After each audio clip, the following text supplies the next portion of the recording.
All right, welcome back to the deep dive. Today we're diving into Marvell Technology. Yes, Marvell, a company that's definitely getting more attention from investors, especially with everything going on in the tech world right now. Definitely. And we've got a ton to cover here, so let's get right to it. You flagged these Liberation Day tariffs as a potential problem, right? Yeah, these new tariffs have a lot of people worried, particularly in the semiconductor industry, which of course includes Marvell. Right, so how are these tariffs playing out? I mean, what's the current situation? Well, it's been kind of interesting to see how things have developed. Initially, semiconductors actually got a temporary exemption from these reciprocal tariffs. Oh, okay, so like a grace period. Exactly, yeah.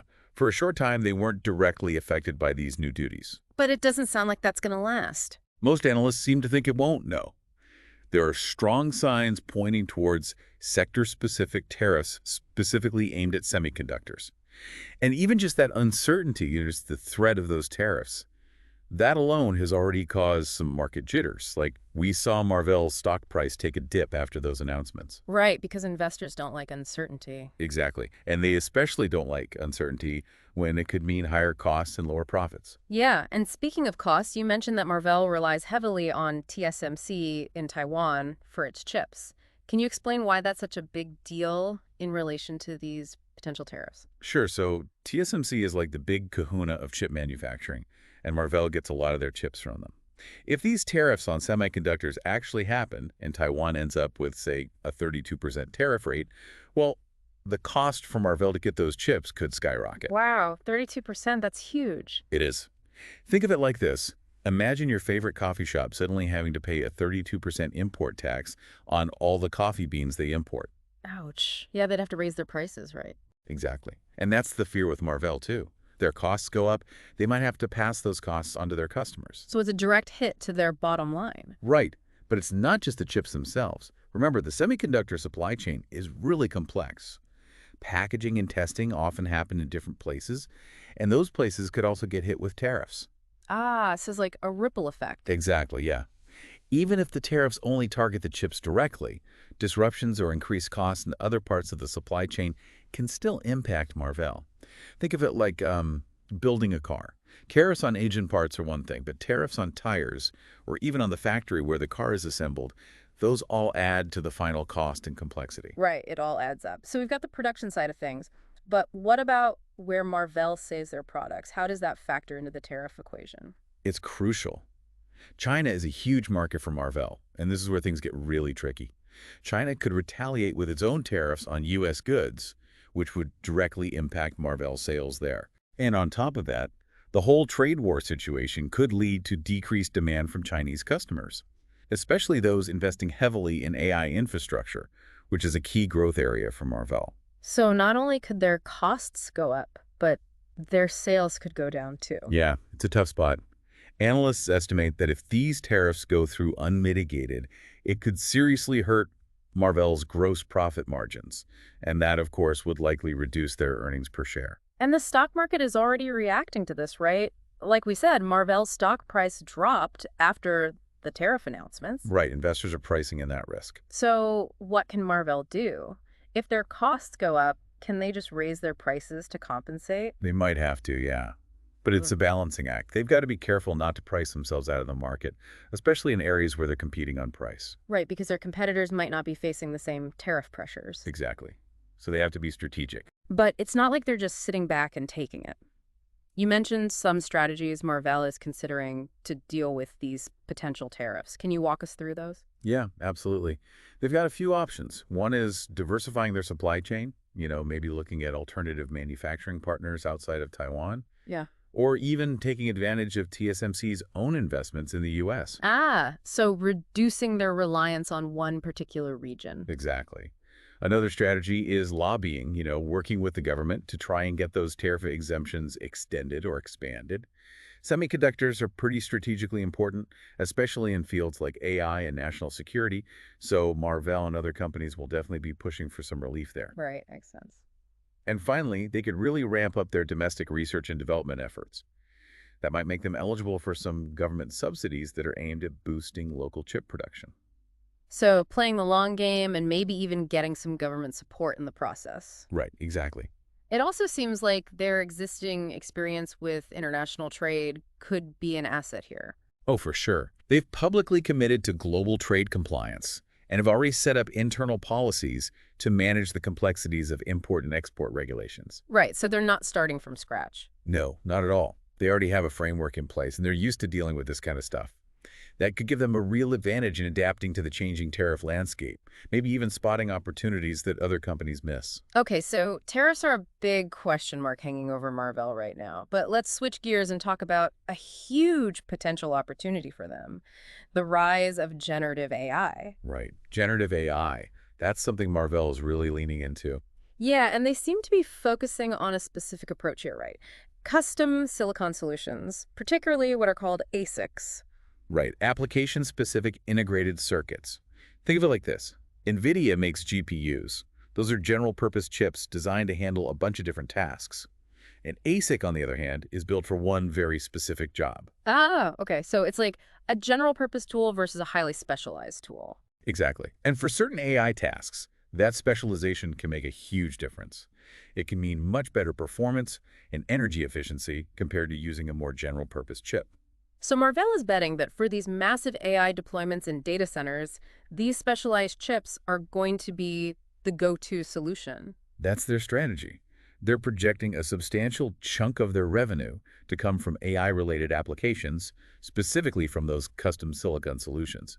And analysts seem to agree they're predicting significant growth in that segment. Okay, so is this actually translating into real results for Marvell? Are they seeing any financial benefits from this AI focus yet? They are, yeah. Their data center business has been growing strongly, and they've specifically said that AI-related products are a big part of that growth. Products like their high-speed digital signal processors and interconnect solutions, those are crucial for moving huge amounts of data within AI systems. So they're not just making the AI chips themselves, but also the supporting infrastructure that makes those AI systems work. Precisely, yeah. And they're investing in some really cutting-edge technologies like co-packaged optics and low-power optics. Imagine moving data not with electrical signals, but with light directly on the chip package. Wow, that sounds pretty futuristic. It is. And it lets them move data much faster and use less energy, which is really important in these power-hungry AI data centers. So who are they partnering with in this AI push? I imagine collaborations are pretty important in this space. Absolutely. Strategic partnerships are key. Marvell has formed some strong relationships with the big players in the cloud space, like Amazon Web Services, Google, and Microsoft. They're working together to develop custom AI accelerators and networking solutions tailored to those companies' specific needs. So not just off-the-shelf solutions, but really bespoke stuff. Right. And these partnerships are already paying off. Their multi-year deal with AWS, for example, seems to be driving a lot of their growth in this area. Okay, so what types of AI applications are these custom chips being designed for specifically? A few different areas, mainly focused on the needs of these big cloud and data center companies. They're making AI accelerators for training AI models, which is a very computationally intensive process, and for inference, which is the process of using those trained models to make predictions or generate content. Okay. They're also working on solutions for generative AI workloads, things like natural language processing and computer vision, which require a ton of computational power. Right. And they're developing technologies to optimize the data center infrastructure itself so it can handle the huge demands of AI. You also mentioned custom CPUs. What's the thinking there? Yeah, they're developing central processing units specifically for these hyperscale environments. They're really focused on modularity, which means the ability to upgrade different parts of the CPU, like the memory or processing units, independently. Interesting. So they can keep up with the rapid pace of AI development. Exactly. It allows these big data centers to adapt much quicker to the constantly evolving needs of AI. They're also developing AI networking solutions to ensure that the massive data sets required for AI can move efficiently within these complex systems. What's the potential market size here? How big could this be for Marvell?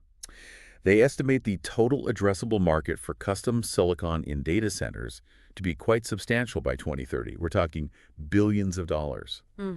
And their goal is to capture a significant portion of that market.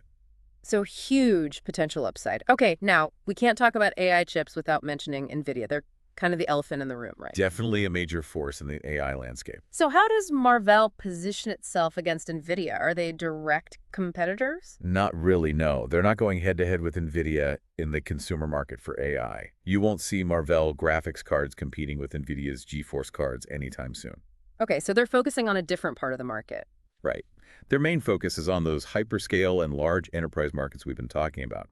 They're making custom AI chips that are optimized for the specific needs of those large AI deployments, the ones that power things like cloud services from AWS, Microsoft, and Google. So different customers with different priorities. Exactly. For those big cloud companies, things like energy efficiency and total cost of ownership are paramount. Marvell specializes in making highly specialized chips that excel in those areas. Their chips can often be much more energy efficient than NVIDIA's GPUs, especially for large-scale AI workloads.